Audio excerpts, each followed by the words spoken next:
मुजफ्फरपुर में निजी स्कूलों व कोचिंग संस्थानों के संचालकों के साथ शिक्षकों ने जिला मुख्यालय पर विछाटन व धरना प्रदर्शन किया। कोरोना काल में लगाए गए लॉकडाउन से अब तक के निजी स्कूलों व कोचिंग संस्थानों को स्कूल व कोचिंग खोलने की इजाज़त नहीं मिली है, जिसकी वजह से ये स्कूल व कोचिंग संस्थान के शिक्षक व इससे जुड़े सभी कर्मियों की आर्थिक स्थिति बद से बदहाल हो गया है।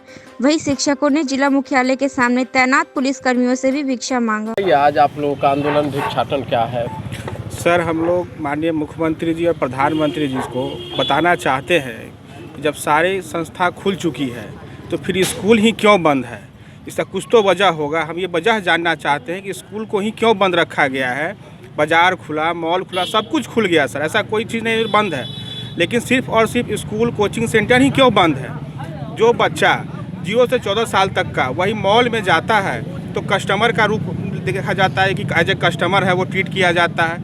वही बच्चा सिनेमा हॉल में जाता है तो ऑडियंस हो गया सर। वही बच्चा ट्रेन में बस में गया तो पैसेंजर हो गया सर। और जैसे ही वो बच्चा स्कूल में आया और विद्यार्थी का नाम दिया गया कि कोरोना हो जाएगा सर। ये कौन सी तमाशा है सरकार की सर। वही 0 से 14 साल का बच्चा हर जगह जा रहा है। ऐसा कहीं है क्या SOP जारी है इसका जो बच्चा वहाँ नहीं जाएगा? बच्चा का प्रतिबंध है बस में, ट्रेन में, एरोप्लेन में, ऑटो में, कहीं भी बंद नहीं है उसका। वो जा सकता है, एज ए पैसेंजर कहीं जा सकता है। तो एज ए विद्यार्थी वो स्कूल क्यों नहीं आ सकता है? हमारी सरकार से बस इतनी सी मांगे हैं। सरकार हमारी मांगे सुन नहीं रही है। इसलिए आज हम लोग का EMI बैंक से हम लोग लोन लिए थे सर, तो बैंक को बता के लिए थे कि हम शिक्षक हैं, हम प्राइवेट शिक्षक हैं, बताए थे कि हम स्कूल चलाते हैं, हम उससे जो रुपया आएगा उससे आपका कर्ज EMI का चुकता करेंगे कर्ज हम।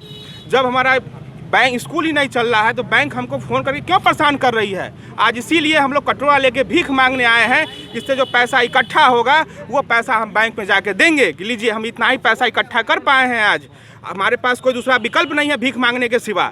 हम कहाँ से पैसा जमा करेंगे EMI? जब बैंक भी जानती है कि ये जो इंसान लोन लिया है वो स्कूल चलाता है, प्राइवेट स्कूल का मास्टर है, तो फिर तगादा किस बात की?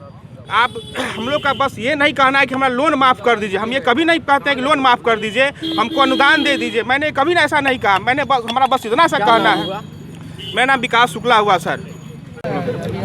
जी, पिछले 9 महीने से जितने भी शैक्षणिक संस्थान हैं, चाहे वो स्कूल हो या कोचिंग इंस्टीट्यूट हो, सभी बंद पड़े हैं लॉकडाउन की वजह से।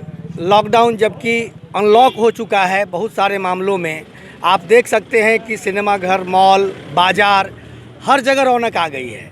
छोटे छोटे बच्चे, बूढ़े लोग, सभी लोग बाज़ारों में निकल पड़े हैं। सारे काम चल रहे हैं। सिर्फ शिक्षक है और शिक्षा है जिसको कि लॉकडाउन करके इस सरकार ने रखा है, जिस वजह से दिवाली, छठ, दुर्गा पूजा, कोई भी त्यौहार हमारे शिक्षक नहीं मना पाए।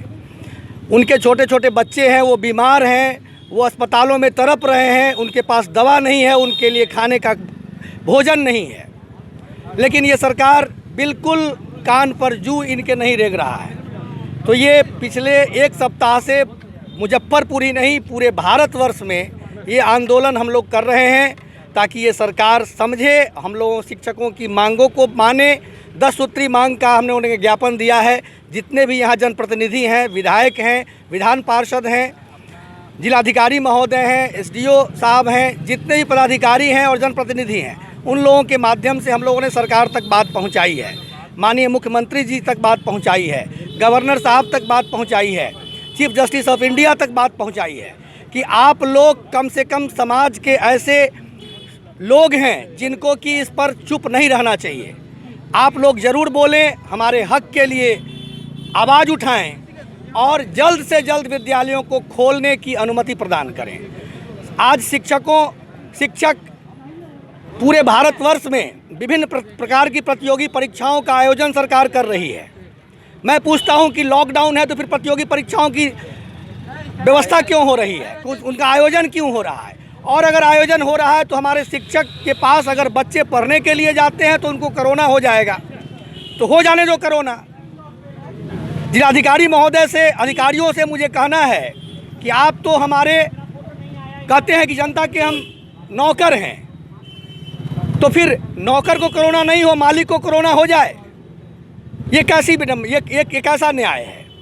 तो लोगों को समझना पड़ेगा, शिक्षकों की मांगों को मानना पड़ेगा आज आरटीई के मद में हम लोग 25% बच्चों को निःशुल्क पढ़ाते हैं।